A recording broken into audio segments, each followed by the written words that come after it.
Hey angels, today I'm going to be doing a Dory inspired makeup look. You want to start off by applying a light eyeshadow base. Make sure you blend out the edges so there's no harsh lines. Start with any dark blue shade, pressing that shade into your crease and then bring it outwards towards your brow. We're going to start softening up that line, so you want to stay on the line and go back and forth. I'm sure most of you already know who Dory is from the movie Finding Nemo, but if you don't and you've never watched it, you're missing out. Going with a bright blue shade, I'm gonna lightly press that right above where we did that dark blue. Because of that film, there's one address that I will forever remember.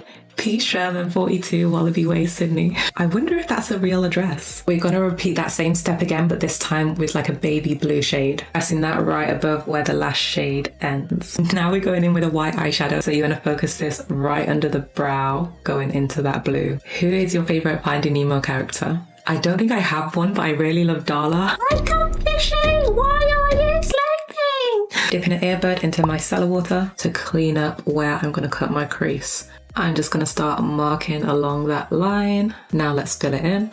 Now we're going to stamp on some light blue eyeshadow. Let's do some wing liner. Wait, fish don't have wings, so let's do some tail liner. I'm going to start it right here. Bring it down to my eye. Just keep filling, filling. I don't know if you can see it, but I added some bottom liner as well. So I'm going to take a yellow base. I'm going to apply that right in between the liners and the inner corner. So I'm just pressing that dark blue shade along my lower lash line. I've just gone over some of the colours again because they were looking a little bit green. I don't know if it's just me. Add a lash. Here's the end result. What do you guys think? Does it look like Dory?